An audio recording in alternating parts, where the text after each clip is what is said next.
देवादिदेव वर्तमान शासन नायक श्री वर्धमान महावीर भगवान की जय। परम पूज्य आचार्य गुरुवर श्री विद्यासागर जी महाराज की जय। आचार्य श्री समय सागर जी महाराज की जय। बोले प्रणम्य सागर जी महाराज की, समस्त मुनि संघ की। प्रतिदिन की तरह आज की ये मंगल सुबह भी भगवान की भक्ति से जोड़ने वाली है। और जिस तरह से कल भगवान अजितनाथ के गुणों का वर्णन हमने सुना था,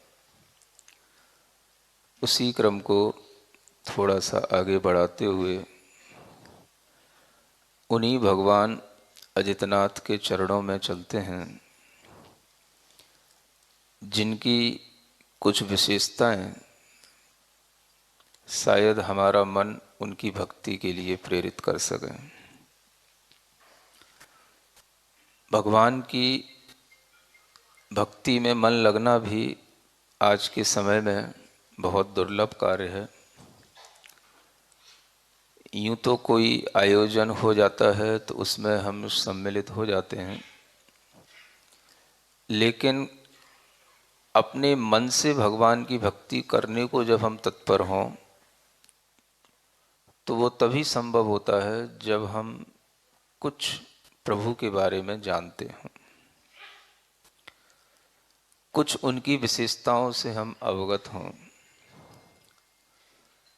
इसलिए यह कार्य अपने आप में बड़ा है, महनीय है कि हम तीर्थंकरों के गुणगान सुन पाएं और कर पाएं। तीर्थंकरों के बारे में चर्चा भी आज लोग कम करते हैं और लोग कम सुनने का मन बनाते हैं। तीर्थंकरों की विशेषताओं को जाने बिना हमारा उनसे अनुराग नहीं हो सकता और उनके गुणों की प्राप्ति की भावना भी नहीं बन सकती। इसलिए जो बड़े बड़े महान आचार्य हुए हैं, उन्होंने जो तीर्थंकरों की भक्ति की है, उस भक्ति को जब हम पढ़ते हैं, सुनते हैं, तो हमारा मन उसमें लीन होने लगता है और उस भक्ति से ही हमें उन तीर्थंकरों की कुछ विशेषताएं समझ में आ पाती हैं। ऐसी भक्ति का यह जो प्रक्रम है वह आचार्य शमंतभद्र महाराज के द्वारा सर्वप्रथम दिया गया और उन्हीं के द्वारा रचित जो स्वयंभू स्तोत्र है उसमें भगवान अजितनाथ की भक्ति करते हुए वह एक पद्य लिखते हैं, जो 3 नंबर का पद्य है। यह प्रादुरासीत प्रभु शक्ति भूम्ना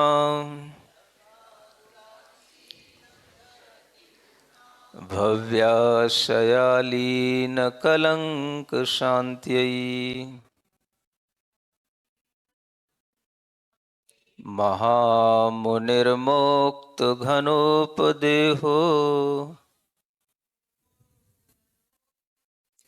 यथारविंदाभ्युदयाय भास्वान्। भगवान अजितनाथ के लिए कहा जा रहा है, यह माने जो प्रादुराशीत उत्पन्न हुए थे। प्रादु यह जो उपसर्ग लगता है यह उद्भव के अर्थ में आता है, जिसे हम कहते हैं जब किसी चीज का प्रादुर्भाव होता है। इसी तरह से मानो भगवान अपने समय में उत्पन्न हुए थे, उनका प्रादुर्भाव हुआ था। और यह जो क्रियापद है ये बताता है कि भगवान उत्पन्न हुए तो कैसे हुए। यथारविंदाभ्युदयाय भास्वान, जैसे भास्वान यानी सूर्य अरविंद के अभ्युदय के लिए होता है। अरविंद अर्थात कमल, अभ्युदय यानी विकास। कमलों के विकास के लिए, कमलों के खिल जाने के लिए जैसे सूर्य का कारण बनता है, सूर्य निमित्त बनता है, और सूर्य की उपस्थिति से कमल जिस तरह से खिल जाते हैं, उनका विकास होता है। ऐसे ही भगवान सूर्य की तरह प्रादुराशित यानी प्रकट हुए, उत्पन्न हुए। यह उत्पन्न होना भगवान का सूर्य की तरह कहा गया।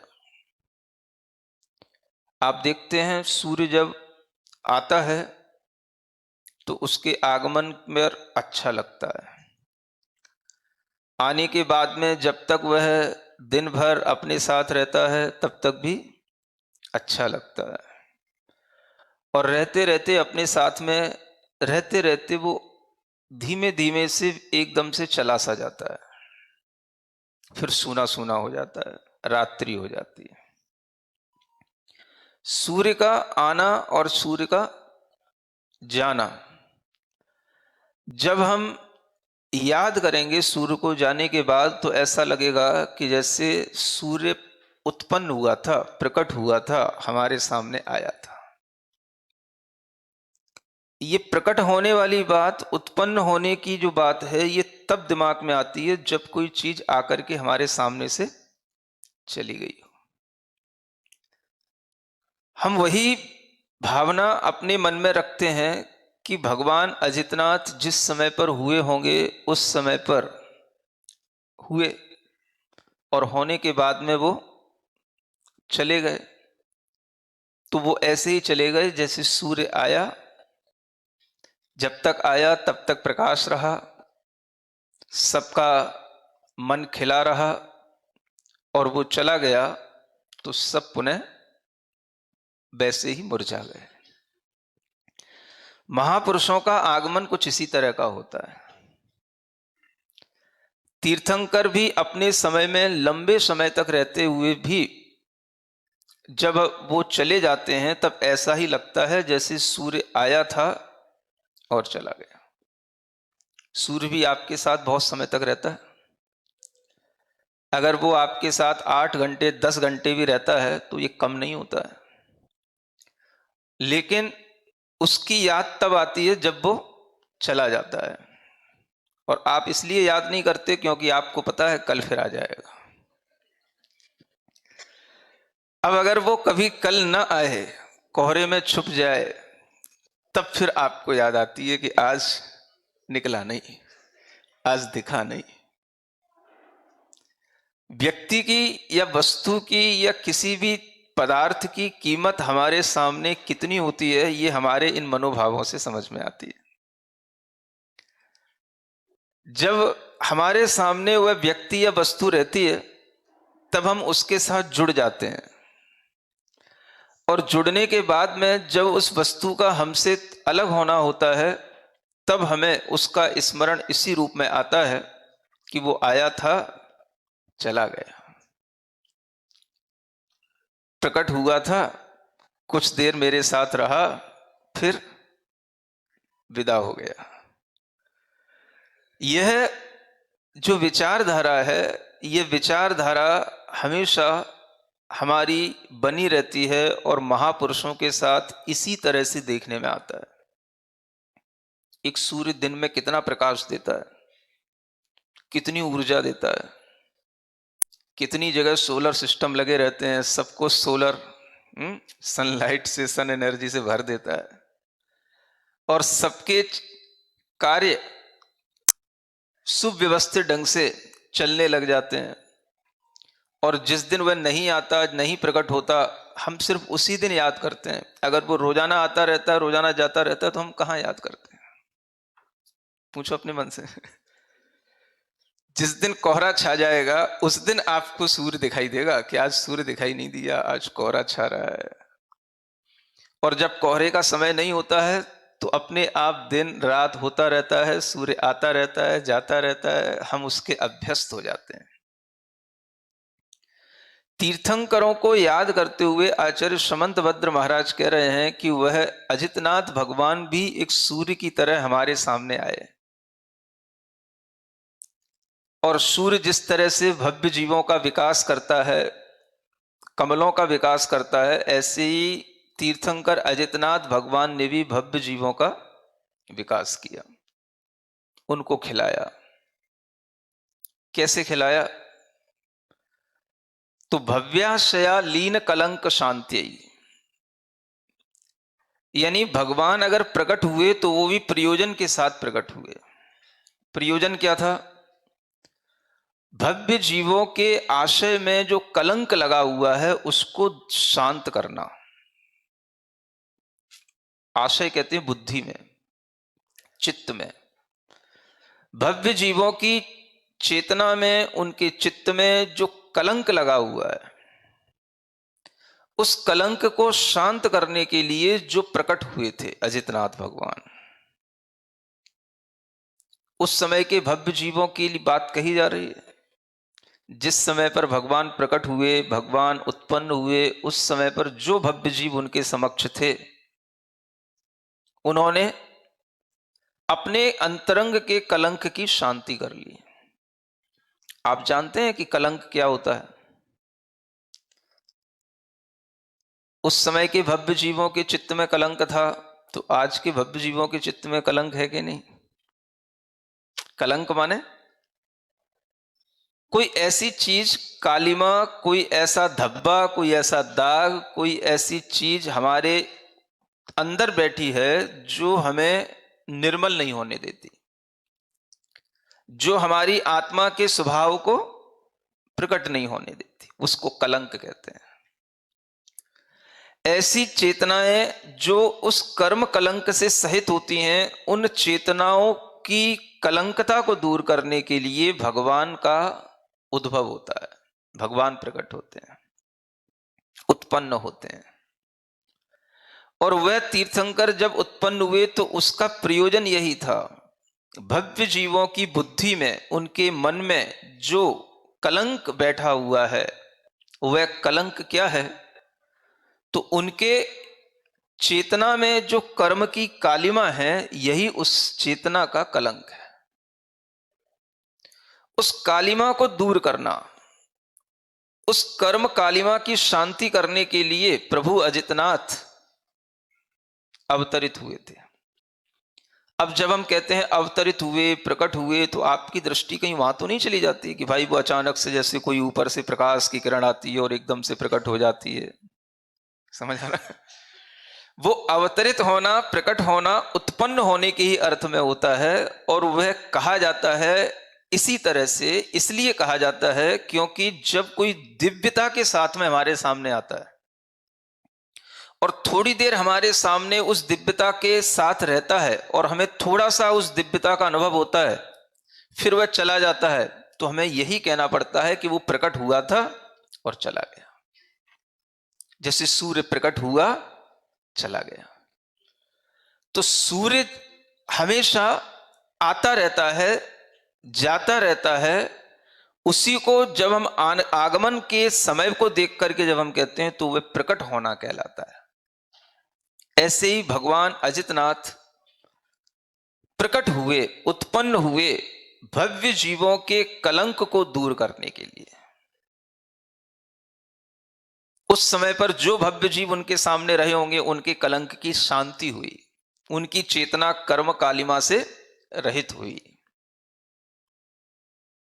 अब आप सोचो, कितने सारे भव्य जीव दुनिया में रहते हैं,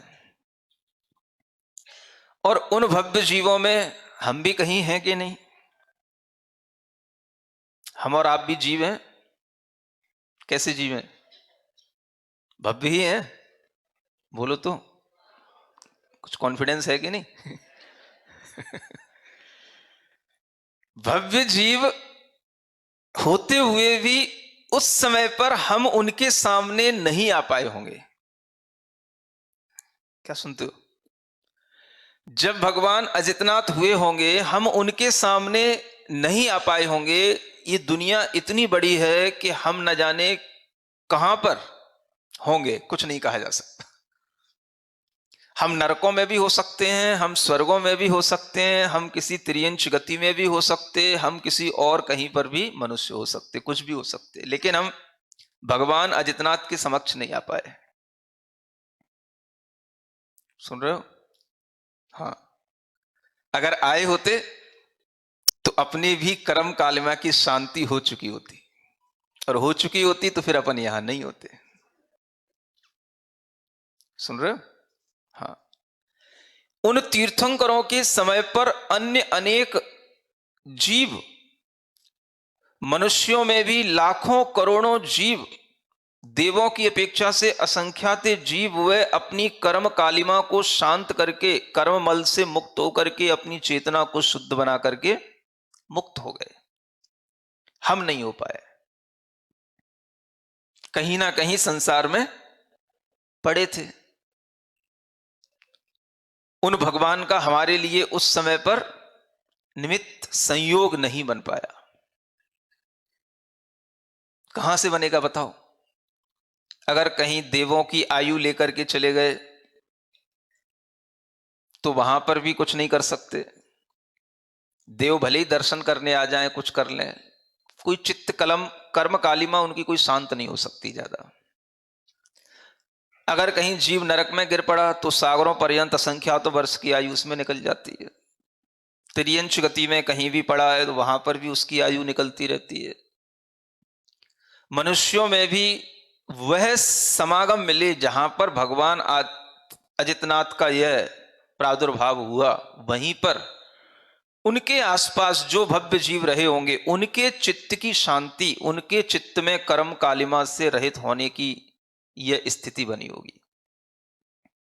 तो भगवान अपने प्रयोजन को पूरा करके चले गए। उनके सामने अनेक भव्य जीव अपनी कर्म कालिमा से रहित हो गए, और यही भगवान की उत्पत्ति का प्रयोजन था, लेकिन हम लोग उसमें शामिल नहीं हो पाए।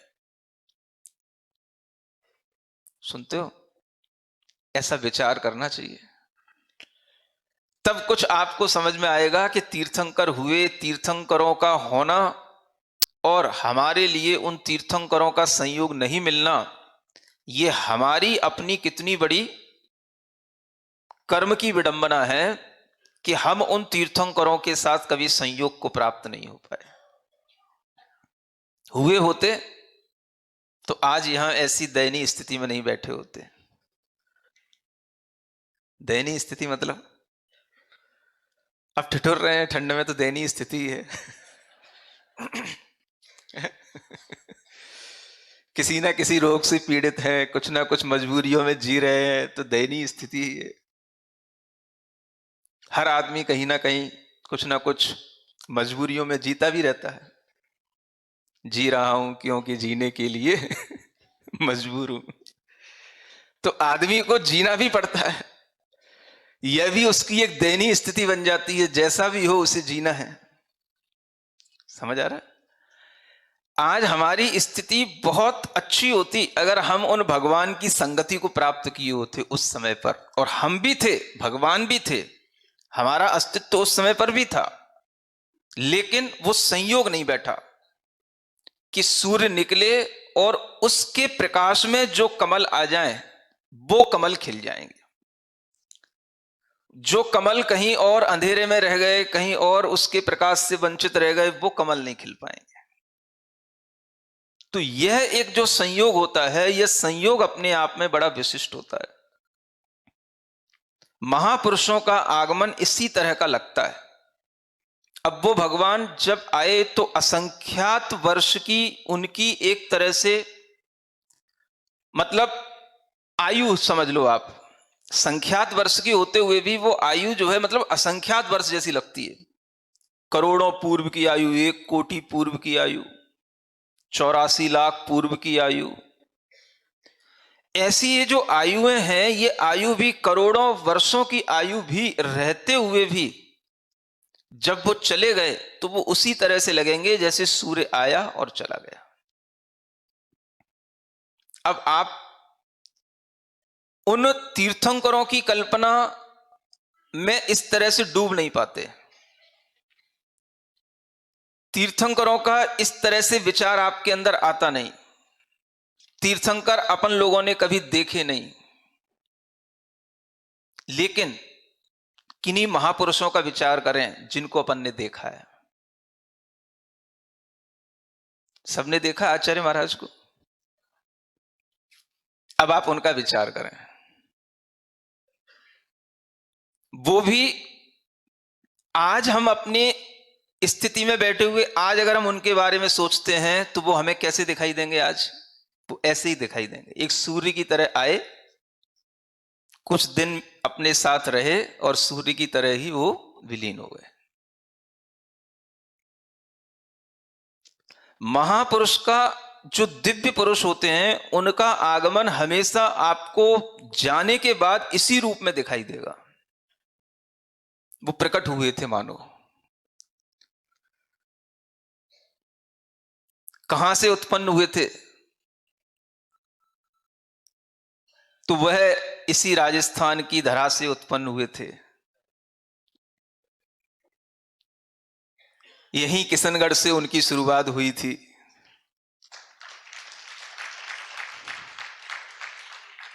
और अजमेर से वह सूर्य प्रकट हुआ था। और फिर वह सूर्य विकास करता रहा, अपनी यात्रा करता रहा, चलता रहा। सबके लिए जो उनके समीप आ गए, जिन्होंने उनसे किसी भी तरह से अपना हित कर लिया, वो खिल गए, वो विकसित हो गए। अब जो रह गए, ऐसे भी लोग होते हैं जिन्होंने नाम सुना हो और किसी कारणवश उनके दर्शन ना कर पाए कभी। ऐसे भी लोग रहते हैं। तो उनके जाने के बाद फिर जो आपको महसूस होगा वो इसी तरह से महसूस होगा कि कोई दिव्य पुरुष सूर्य की तरह आया, प्रकट हुआ, कुछ वर्ष रहा और चला गया। अब यह जो हमारे अंदर भाव बनता है कि वह आया था, प्रकट हुआ था, उस समय पर हमने उनकी संगति प्राप्त करके क्या कर लिया? तो जो कर लिया वो हमारे पास रह गया, बाकी तो उसका आना जाना हमारा एक स्मरण में ही रह गया। लेकिन ऐसे पुण्य पुरुष की, दिव्य पुरुष की स्मृति भी आना अपने आप में शुभ भावना है, शुभ विचार है, शुभ ध्यान है। आपको अपने घर परिवार के लोगों की स्मृति आती है, वो अशुभ ध्यान है। और आपको तीर्थंकर, आचार्य, परमेष्ठी, साधु पुरुषों की स्मृति आती है, यह शुभ ध्यान है, यह शुभ स्मरण है। जितनी देर आप यहां सुन रहे हैं, यह आपका शुभ ध्यान चल रहा है।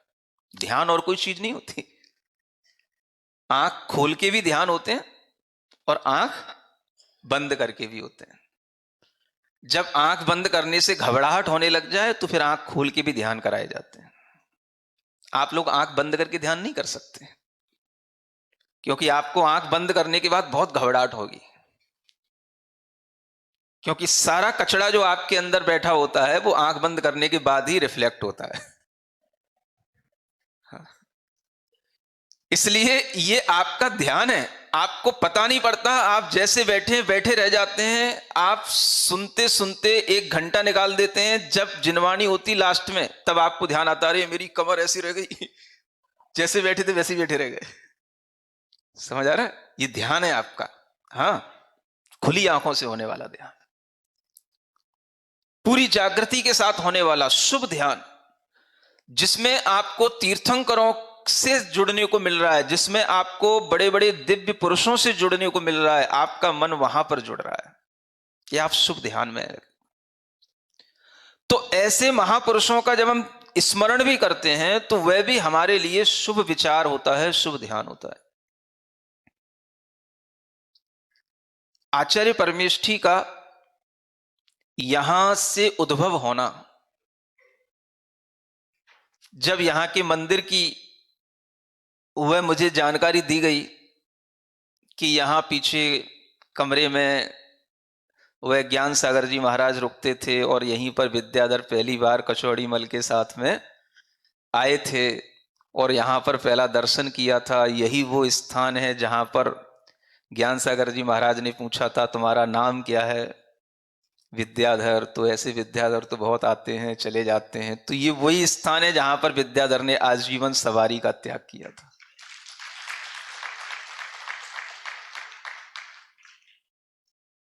तो मेरे दिमाग में वो सारी स्मृतियां ऐसे आ गई जैसे मैंने साक्षात देखा हो। मैंने कुछ नहीं देखा, न विद्याधर देखा, न मैंने ज्ञान सागर जी महाराज को देखा, लेकिन वो ऐसा लगा जैसे मैंने सब कुछ देखा हो, क्योंकि वो मेरे स्मरण में बैठा हुआ है, वो मेरे अंदर इतना बैठा हुआ है कि जैसे मानो मैंने उनको जिया हो। अनासक्त महायोगी जो महाकाव्य लिखा, उसमें उनकी हर एक घटनाएं पूरे ईसवी सन की इतिहास के साथ में वो लिखी हुई है। तो वो लिखी, उनके साथ लिखते हुए भी बिल्कुल उसमें लीन होना पड़ता है लेखक को, तब जाकर के वो कुछ लिख पाता है। तो जो लिखा वो तो हमने अपने परोक्ष ज्ञान से, अपनी स्मृति से सुन के लिखा, लेकिन जब वो स्थान भी देखने में मिला तो ऐसा लगा मुझे कि जैसे मैं कभी सोचता था कि हाँ एक कोई कमरा होगा, उस कमरे में जाकर के वह विद्याधर बैठ जाते थे और उसी में बैठे बैठे पढ़ते रहते थे। तो वो लोगों ने बताया कि वो कमरा इसी मंदिर के पीछे था, तो मुझे वही कमरा वैसा ही दिखने लग गया। वो पता नहीं कैसा कमरा था, लेकिन मुझे दिख रहा था। यह अपने आप में जो स्मृति आती है, ऐसी ही धारणाओं से आती है। जब आप किसी के बारे में लगातार सुनेंगे, पढ़ेंगे, तब आपके दिमाग में कुछ जो धारणा बन जाएगी, वह धारणा से ही आप ध्यान कर पाएंगे। इसलिए जो साधु पुरुष होते हैं वो अगर हमेशा इसी तरह के सद्विचारों में रहते हैं तो उनका धर्म ध्यान हमेशा चलता रहता है। हमें धर्म ध्यान करने की जरूरत ज्यादा पड़ती नहीं है, हमेशा चलता रहता है। क्या कर रहे हैं हम अभी? ध्यान कर रहे हैं कि नहीं कर रहे हैं? बताओ, धर्म ध्यान कर रहे हैं कि हम आर्थ ध्यान कर रहे हैं? ये धर्म ध्यान अपने आप इस तरह से चलता रहता है क्योंकि आपके चित्त में और कोई चीजें है ही नहीं सिवाय तीर्थंकरों की बातें, आचार्य परमेष्ठी के स्मरण, जिनवाणी की बातें। इसके अलावा और दिमाग में रहता ही क्या है?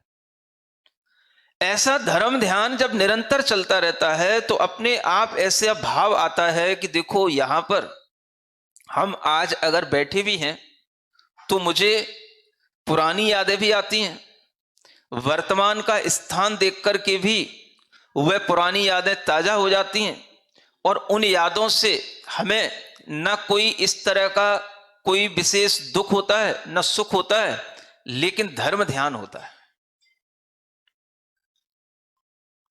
अब किशनगढ़ से भी वो याद जुड़ गई, आगे अजमेर जाना है तो वहां से भी कुछ यादें जुड़ी हुई हैं। आप सबको पता तो है ना किशनगढ़ किस लिए आए हैं? किशनगढ़ के लिए नहीं आए हैं, किशनगढ़ अजमेर जाने के लिए आए हैं। ये ध्यान रखना आप। अभी समझ आ रहा है? ये बात अलग थी कि आपका पुण्य है कि अजमेर से ज्यादा समय किशनगढ़ में देने का मन बना।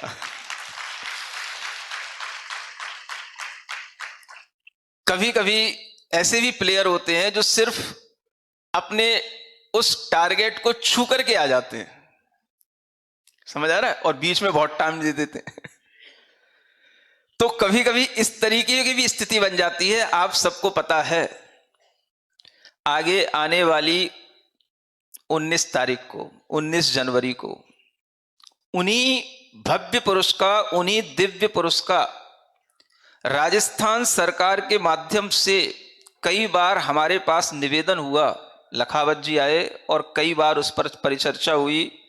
उसके बाद में जब सब चीजें हमने देख ली कि हाँ ये इनका मनोभाव अच्छा है, परिपक्व हैं, ये करना ही चाहते हैं कुछ अच्छा कार्य, तो उनके मनोभावों को पढ़ने के बाद में ये निश्चित किया कि हाँ जहां पर आचार्य महाराज की दीक्षा हुई है, जो उनकी तपह स्थली है, वहां पर आचार्य महाराज के समाधि होने के उपरांत भी एक ऐसा भव्य स्मारक बनना चाहिए जिसे देख करके हमेशा यह याद रहे आगामी आने वाले जीवों को कि यहीं से वह आचार्य विद्यासागर रूपी सूर्य प्रकट हुआ था, यहीं से प्रकट हुआ था, अजमेर से प्रकट हुआ था। यह हमेशा याद रहे, यह एक स्थायी पहचान बन जाए।